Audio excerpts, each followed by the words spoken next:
Assalamualaikum warahmatullahi wabarakatuh. Waalaikumsalam warahmatullahi wabarakatuh. Selamat pagi teman-teman. Pagi. Oke, gimana nih kabarnya hari ini? Alhamdulillah. Tadi habis ada kesibukan apa? Habis kelas, habis ujian. Oh, puas ya hari ini. juga. Sekelas. Oh, sekelas. Berarti udah saling mengenal dong. Ya, Kalau Mbak ini saya beda. udah kenal belum? Belum.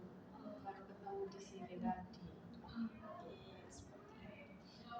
Jadi di sini perkenalkan sebelumnya, nama saya Alfi Lailatul Fitri Ramadhani dari selaku konselor kalian. Nah, di sini kalian udah pernah melakukan sesi konseling apa Bu? First time. Belum pernah. Ya, jadi Ibu jelasin singkat ya. Jadi konseling itu proses bantuan dari konselor, yaitu saya kepada konseli, yaitu kalian, untuk mengarahkan kalian untuk menyelesaikan masalah kalian. Jadi saya tidak akan menyarankan kalian dan tidak akan menyelesaikan masalah kalian, tapi saya hanya mengarahkan. Nah, kita ini sedang melakukan konseling kelompok, di mana nanti ada satu konselor utama yang akan kita bahas masalahnya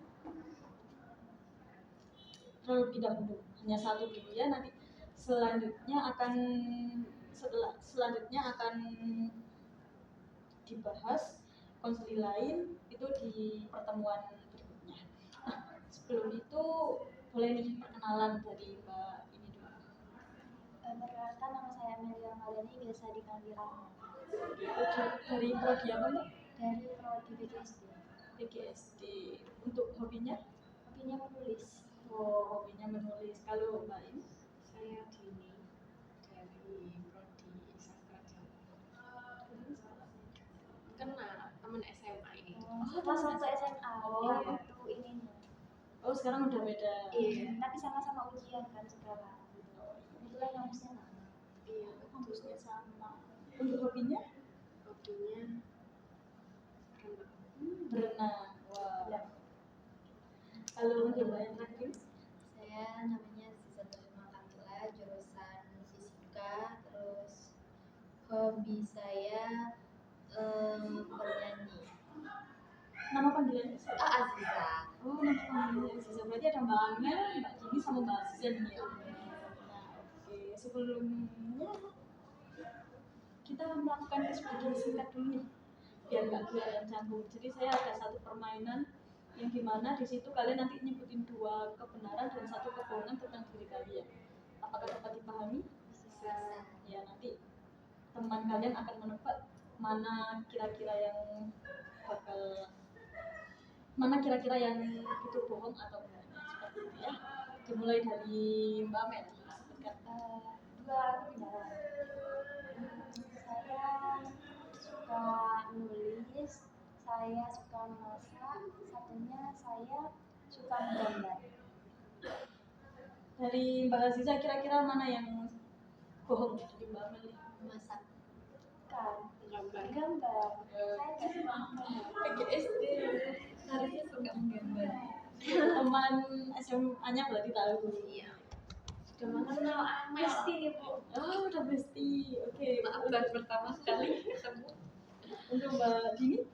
Kalau saya matcha lovers, terus suka traveling, sama atlet ternak. Mbak Amel? Masih apa sih tadinya? Matcha lovers, suka traveling, atlet ternak. Yang pertama.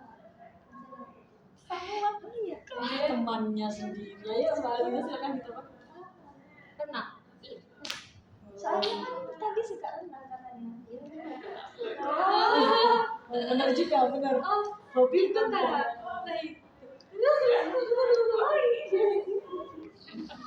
Oke, sekarang Mbak Aziza nih berarti ya. Aku suka matematika. Terus aku suka nyanyi. Terus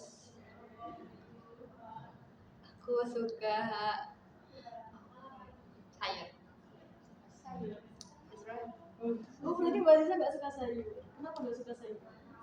Karena mungkin nggak ada latihan ya dari kecil, nggak terbiasa, terus besarnya ya udah tahu ya nggak mau. Berarti dari kecil udah nggak dibiasa sayur gitu. Kalau teman-teman yang lain suka sayur nggak? Suka. Oh ya, maca itu sayur. Oke. Kayaknya udah mulai nggak canggung nih ya. Jadi itu jelasin sedikit tentang konseling ini. Jadi di konseling kelompok ini kita menganut 3 asas, yaitu yang pertama asas kerahasiaan, di mana kalian tidak perlu khawatir masalah kalian akan terbongkar, karena kan kami menganut asas ini dan saya juga berharap teman-teman sekalian juga tidak akan membocorkan masalah ini, cukup di ruangan ini saja. Untuk yang kedua ada asas keterbukaan, di mana saya berharap teman-teman bisa terbuka dan mengungkapkan masalahnya dengan sejujur-jujurnya dan tak ada yang ditutupi. Yang ketiga ada asas kesukarelaan, di mana teman-teman ini tidak terpaksa dan sukarela untuk datang ke sini. Apakah di sini ada yang terpaksa? Tidak. Oke, baik. Untuk dikarenakan ini konseling kelompok, sebaiknya kita membuat peraturan. Ada yang mau rekomendasi peraturan apa buat di kelompok ini? Oke, angkat tangan dulu sebelum bicara. Tidak boleh memotong pembicaraan, tidak boleh menertawakan harga teman. Sudah? Sudah. Kalau ini main HP.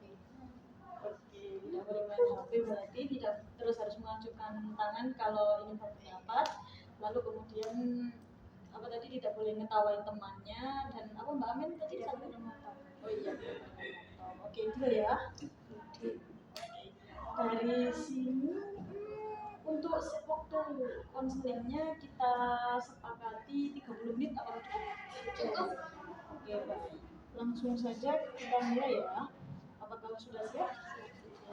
Oke, diceritakan dulu nih dari Mbak Amel untuk masalahnya dan tujuannya dan konseling kali ini itu apa? Jadi saya tuh orangnya kayak kurang sensitif gitu Bu. Jadi kayak nggak enakan. Misal kalau teman-teman ngajak tuh saya selalu mengiyakan gitu, meskipun saya sibuk sendiri. Gitu. Tujuannya agar saya tuh bisa kayak lebih asertif lagi gitu, lebih lega juga karena saya kayak ada yang mendengarkan gitu di sini. Mungkin Mbak Amel ini ngerasa kayak kurang asertif ke temennya, dan tujuannya Mbak Amel datang ke sini, Mbak Amel tuh pengen lebih asertif lagi ke temennya dan pengen lega juga untuk kerja kita gitu ya. Mbak ini? Kalau saya juga harus sama sih, nggak selalu nggak enakan sulit nolak pernikahannya orang lain kayak gitu, walaupun kayak bukan saya sendiri. Tujuan saya juga mau dapat pendapat baru dari teman-teman. Berarti Mbak ini nih permasalahannya nggak jauh berbeda dari Mbak Amel, juga orangnya nggak enakan gitu ya, susah buat nolak temen dan pengen mendapatkan pandangan baru dari teman-teman seperti itu. Tujuannya. Oke, untuk yang terakhir Mbak Aziza? Kalau saya sih mungkin agak sama ya. Jadi sebenarnya aku juga sulit untuk menolak ajakan teman gitu. Terus juga tanya sih kayak ajakan teman untuk jajan gitu. Oke, berarti ini lebih ke jajan ya. Kalau sebenarnya pengen hemat gitu ya, tapi nggak bisa soalnya nggak enak buat menolak ajakan temen, akhirnya jajan padahal nggak pengen jajan. Iya. Untuk tujuannya Mbak? Untuk tujuannya gimana secara menolak teman kayak gitu pas ngajak jajan dan berbagi gitu tanpa menyakiti teman saya. Jadi pengen tahu nih gimana caranya supaya bisa menolak teman tanpa menyakiti hatinya seperti itu ya. Saya udah menangkap 3 masalah dari kalian. Nah, dikarenakan konseling kelompok pada pagi hari ini hanya 1 konseling utama, jadi saya meminta teman-teman untuk merating nih kira-kira seberapa urgent sih masalahnya yang perlu dibahas, dan nanti rating yang paling tinggi kita akan bahas di sesi konseling pada hari ini. Apakah dapat dipahami? Dapat. Oke, dari Mbak Aziza, kira-kira ratingnya? 5 aja sih. 5 dari 5 per 10 ya? Iya, 5 per 10. Kalau dari Mbak Dini? dari Mbak Amel? 8. Oh, 8/10. Ini lumayan tinggi ya. Berarti dikarenakan rating tertingginya oleh Mbak Amel, kita sepakati untuk pagi hari ini membahas tentang masalahnya Mbak Amel dulu. Apakah kalian berdua sepakat? Sepakat. Untuk Mbak Amel, apakah siap untuk menjadi konselor utama? Siap. Oke, baik.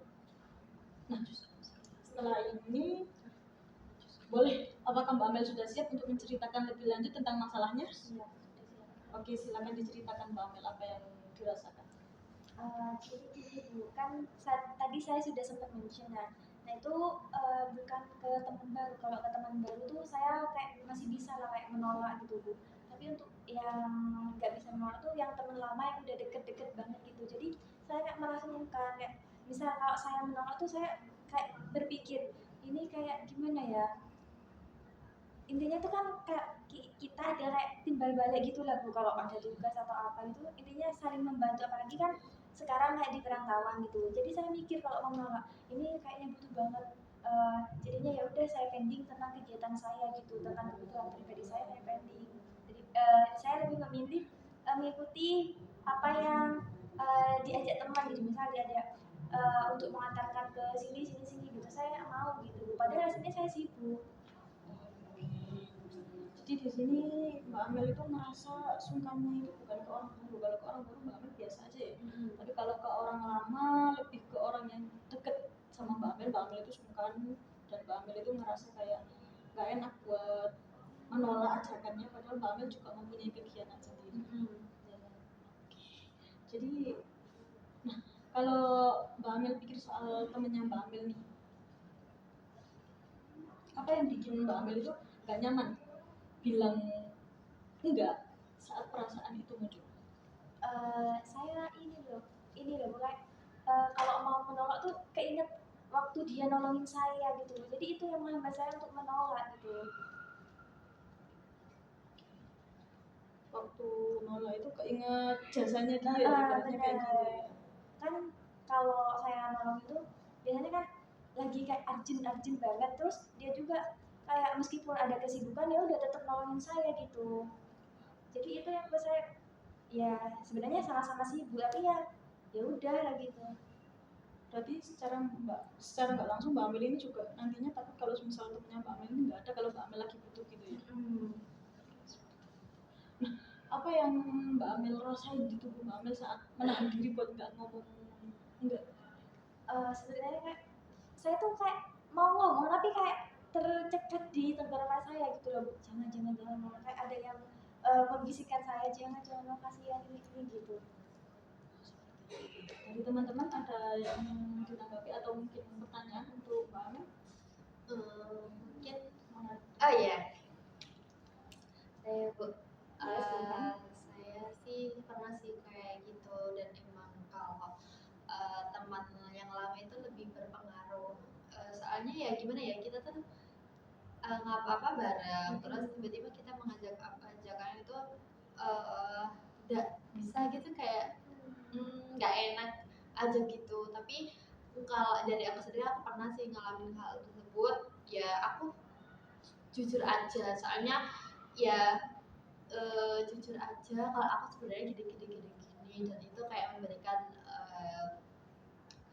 apa ya, ngasih tahu kalau secara spesifik apa kendalanya seperti itu. Mungkin nanti kalau dari anggota apa ya, dari teman saya itu nggak bisa menerima ya,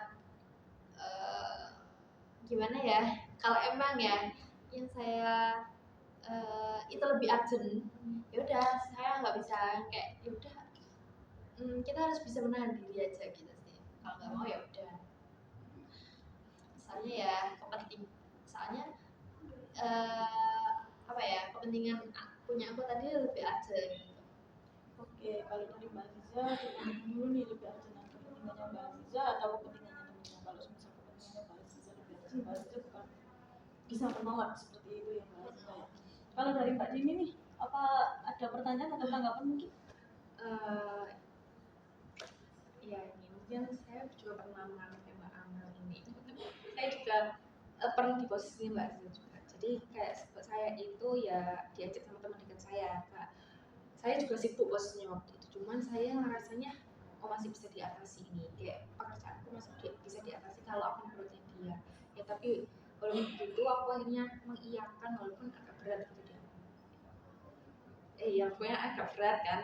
Nah pokoknya akhirnya itu setelah mengiyakannya, pokoknya iya turutin dia ini, pas aku balik sendiri ke kegiatanku itu rasanya ya masih nutut, cuman ya aku agak kewalahan sendiri gitu. Kecuali aku kalau memang benar-benar ini nggak bisa dianggap, nggak bisa ditinggalin, kayak kami banget ya tadi aku bahas kayak bisa nolak ya, walaupun ada rasa nggak enak sih, kayak takut dia kecewa, aku nggak bisa bantu dia gitu. Kalau Mbak Dini juga nggak jauh berbeda dengan Mbak Aziza, bisa nolak nih kalau misal emang se-urgent itu. Dan dari sini kita juga tahu kalau dampaknya itu ke diri kita jadi kewalahan buat ngurusin diri sendiri ya. Nah dari sini Mbak Amel dari kedua tanggapan kedua temennya ini, kalau misal Mbak Amel ada di posisi kedua temennya, kayak Mbak Amel ngerasa kalau misal emang itu masalahnya Mbak Amel itu lebih urgent, kegiatannya Mbak Amel itu lebih urgent dari temannya, Mbak Amel bisa nggak menolaknya? Saya masih ini Bu, banyak pertimbangan untuk menolaknya gitu. Kan saya tuh orangnya kayak apa ya, eman ke waktu tuh. Saya intinya kalau ada waktu sedikit tuh saya semaksimal mungkin untuk memanfaatkannya untuk kegiatan yang positif gitu. Misal kalau kayak kemarin contohnya itu kan teman saya ini minta tolong saya buat dianterin ke ini servis laptop. Kebetulan laptopnya dia mati, terus dia kan nggak bisa ini ya, kayak bisa sebenarnya naik motor, tapi kalau di Malang tuh dia nggak berani gitu, jadi dia pinjam motor temannya terus saya nyetir gitu Bu. Sebenarnya kemarin tuh saya lagi sibuk ini untuk persiapan ujian, terus ngerjain project juga banyak, tapi saya nggak bisa nolak gitu. Soalnya ya udah, saya tuh pikiran saya ke jasa-jasanya gitu yang membantu saya gitu. Ya, jadi Mbak Amel itu lebih ke berpikir ke hal yang negatif, positif tentang dia.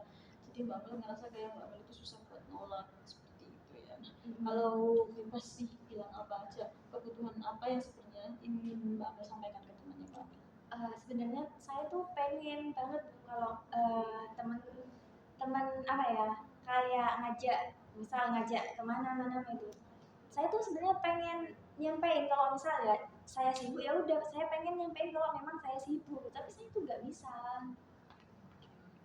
Dari teman-teman, oke silakan. Kalau dari Mbak Amel ini kelihatannya Mbak Amel tuh kayak orang yang apa ya, nggak bisa kalau harus punya balas budi. Benar. Iya kayak apa ya? Apa sih bahasa? Iya, harus misal kalau ada orang baik tuh ke kita harus balas budi balik juga ke dia gitu. Ya nggak bisa kayak pokoknya Mbak Amel tuh harus pokoknya membalas dia gitu, harus ada timbal balik yang harus ada feedback buat dia gitu. Berarti berusaha buat ngasih feedback yang setara seperti itu ya. Oke. Nah dari sini ya Mbak Amel, seberapa sering sih Mbak Amel itu ngerasa harus menahan diri supaya hubungannya Mbak Amel sama temennya Mbak Amel itu tetap baik? Sering banget Bu, saya kan untuk menolaknya tuh kecuali memang benar-benar kayak ya udah, misal kalau di rumah kan saya harus izin ya ke orang tua. Kalau misalnya orang tua saya nggak ngebolehin, baru saya menolak gitu. Soalnya kan ada apa ya, menurut saya itu alasannya kuat banget, soalnya nggak diizinin orang tua gitu. Kalau selain itu saya nggak bisa nolak. Jadi sering banget buat ya udah mengiyakan aja. Kalau di rumah Bisa, tapi tergantung juga, soalnya orang tua saya kan udah kenal lama juga sama, udah ya sekitar 4 tahunan lah ya kenal sama teman saya itu, udah dianggap kayak ya udah kalau ke rumah kayak anaknya juga gitu, jadi udah percaya orang tua saya. Padahal di situ posisinya Mbak Amel juga lagi masih hektik-hektiknya gitu ya.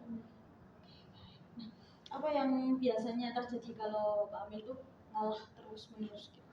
Dampaknya ke diri Mbak Amel? Saya jadi ngerasa ya, saya kayak kurang menetapkan batasan gitu lah Bu. Terus saya juga merasa kewalahan. Sebenarnya kan saya tuh bisa menghandle tugas. Kalau misalnya saya lagi tugas terus diajak tuh, saya bisa menghandle-nya. Tapi saya tuh kayak habis diajak teman pas tugas tuh saya ngerasa kayak nyesal. Harusnya tugas saya ini selesai, saya nggak perlu begadang. Tapi karena saya ikut teman, jadi saya tuh harus begadang gitu biar bisa menyelesaikan. Kira-kira nih, apa yang paling bikin Mbak Amel tuh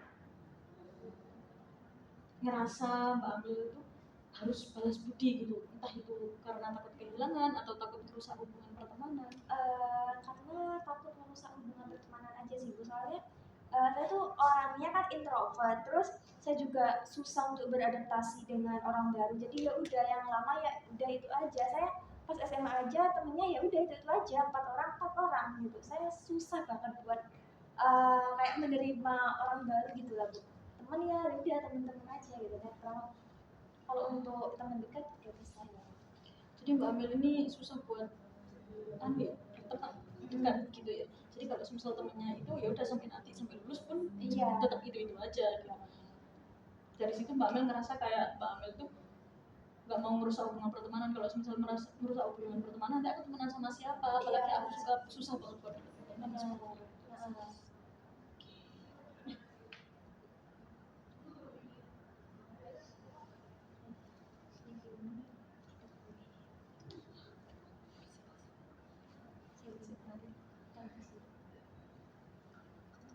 Nah kalau Mbak Amel seandainya Mbak Amel milih buat ngomong apa adanya, ya enggak, iya ya iya, itu kira-kira apa yang akan terjadi?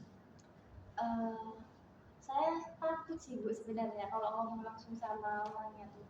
Takut ya apa ya, takut gak sesuai sama harapan saya gitu responnya. Terus nanti kan jadinya merusak hubungan pertemanan. Oh takut, berarti Mbak Amel itu takut kalau misal Mbak Amel asertif, Mbak Amel nanti merusak hubungan pertemanannya sama temennya ini, nanti jadi temennya berkurang seperti itu ya. Oke, nah dari sini saya ada satu teknik yang dimana Mbak Amel ini nanti akan berada di 2 kursi, yaitu kursi pertama dan kursi kedua. Yang sebentar saya siapkan kursinya dulu ya.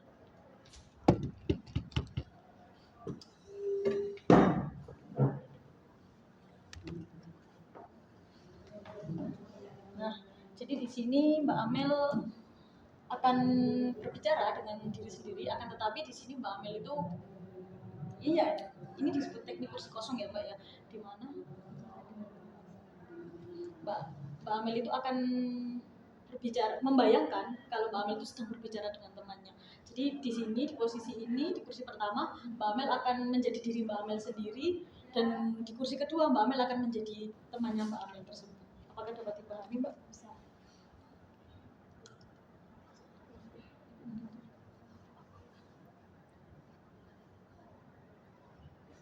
Nah, sekarang Mbak Amel coba bayangin waktu Mbak Amel duduk di kursi ini dan di sini ada temannya Mbak Amel. Kira-kira apa sih yang Mbak Amel pengen ngomong ke temannya Mbak Amel ini? Ini saya ngomongnya terkait yang kemarin aja ya Bu. Iya. Yang kemarin yang sudah saya ceritakan waktu nganterin boleh sebut nama nggak Bu? Iya. Kayaknya dari teman saya dulu deh Bu, soalnya dia yang ngajak saya kan. Oh gitu. Oke, boleh silakan.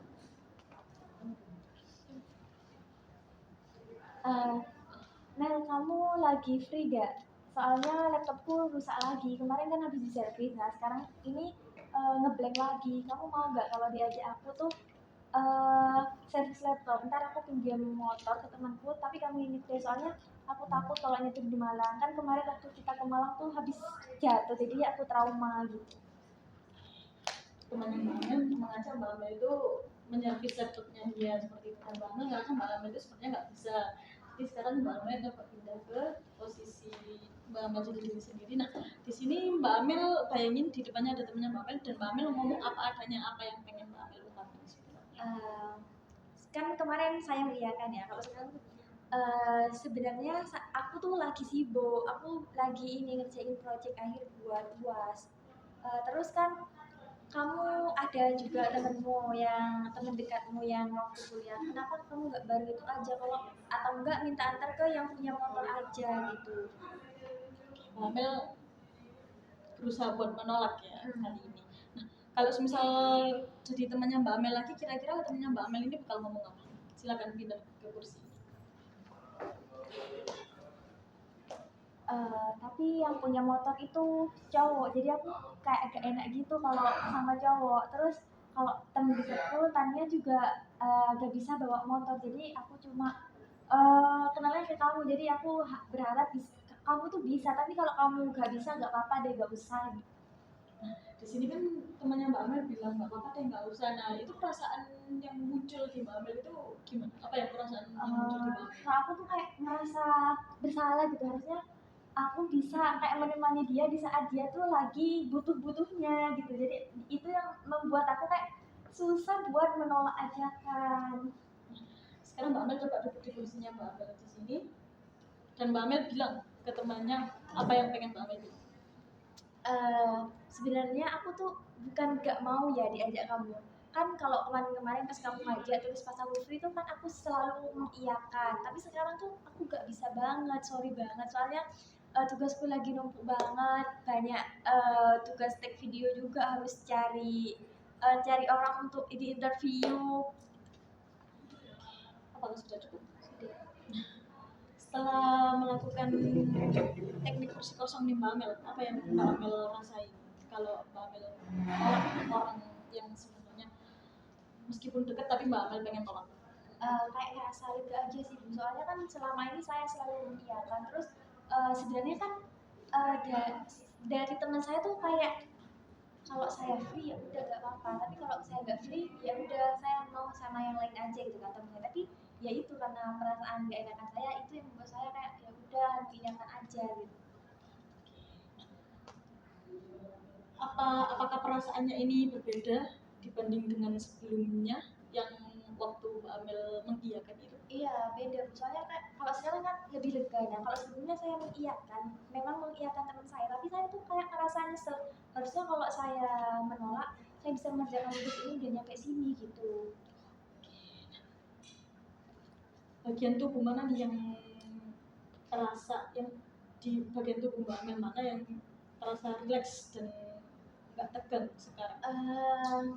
Kayak ya semua tuh saya kayak ngerasa lebih rileks, terus hati saya tuh kayak ngerasa lebih tenang gitu, kayak gak terbebani gitu. Kalau dibandingin ya Mbak Amel, mending kalau setelah Mbak Amel melakukan teknik kursi kosong tadi itu, mendingan Mbak Amel ngerasa menyesal di akhir karena mengiyakan atau merasa bersalah tapi Mbak Amel bisa mengerjakan tugas? Mending merasa bersalah tapi bisa mengerjakan tugas, soalnya tuh kan kayak prioritas saya lah gitu. Dengan itu saya jadi lebih sadar kalau sebenarnya kita tuh apa ya, kayak gak semuanya kita harus menyenangkan orang lain gitu, tapi ada diri kita sendiri yang butuh apa ya, butuh apa namanya, kayak butuh apa ya, ketenangan gitu. Kan ini tadi hanya ilustrasi ya Mbak Amel, kalau misal ada di dunia nyata apakah Mbak Amel sanggup untuk melakukannya? Insya Allah sama. Apa hal kecil yang bisa Mbak Amel coba sampaikan minggu ini ke temennya Mbak Amel?